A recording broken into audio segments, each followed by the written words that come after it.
Now that you have some background on the milestones of censorship history, we come to the year 1996, where a popular idea called the internet started to become well known.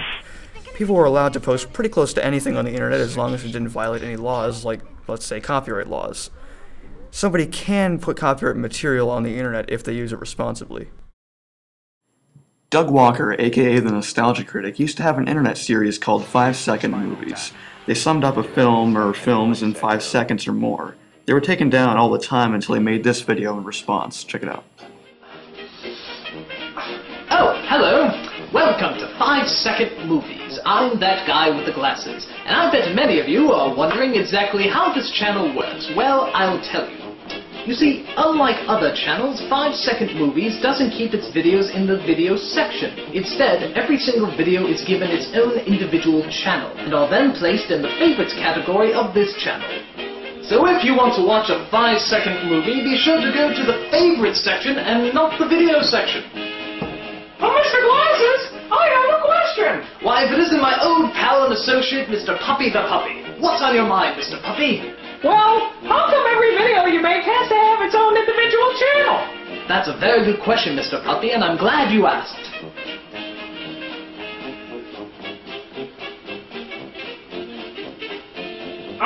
Can I get an answer? Oh, yes, of course. You see, 5-second movies has already been taken off of YouTube not once, but twice in the past. The reason? YouTube has a very stern 2 strikes and you're out policy about copyrighted material. And once a channel has been reported twice for copyright infringement, they automatically take the channel off the air. And sadly, media moguls like Viacom, Lionsgate, and 20th Century Fox have mistaken my work for copyright infringement, even though technically my work is protected by satire parody clause, so no laws were actually broken. Instead of consulting me about this sensitive issue, they went crying to YouTube like pussy pansies and had me taken off entirely. So, to prevent this from happening again, I have given all of my videos their very own channels and have listed all of them in my favorites section. But Mr. Glasses, don't those media moguls know that you're giving them free press and free advertising for their movies? Apparently not, Mr. Puppy. Their solution is to have people not look at their product and not increase their sales. Gee, they seem like brainy morons, Mr. Glasses. They certainly do, Mr. Puppy, and I hope they die. The video you just saw was taken down days after its release due to, in quotes here, copyright infringement, even though there was no copyright infringement in the video and Doug Walker did nothing wrong. Little did we know, this was only the beginning. In late 2010, a bill was proposed to Congress called SOPA, aka SOPA, aka the Stop Online Piracy Act. They aimed to take down any sites that had any copyrighted material on it at all. Now right before you go, oh, wait a second, that would take down pretty much everything on the internet. Yes. Yes, it would. Whether it be Facebook, Twitter, YouTube, all these sites that you use every single day, they just won't exist anymore if this bill passes. Wikipedia and Reddit have already taken themselves down a couple times in protest of SOPA and other bills that may follow involving internet censorship. With that kind of support, nobody would ever be able to support SOPA, right? Right?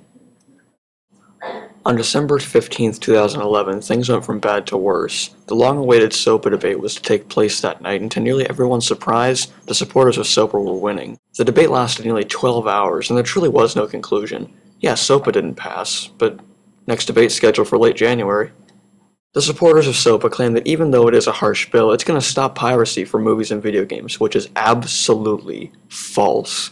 Piracy existed far before the internet came out. Does anybody remember floppy disks?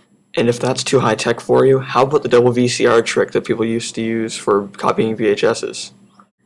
These piracy tricks have been around for decades, and taking down 95% of the internet is not going to change that. You might as well make illegal drugs punishable by death. People are still going to do them no matter what the consequence.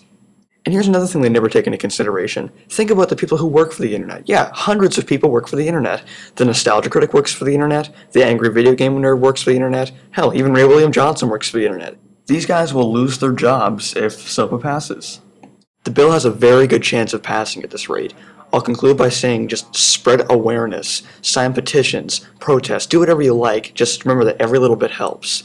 When the congressman won't listen, that puts the ball in our court. Let us stand together in defense of our freedom and do the right thing. In freedom's name we pray, amen.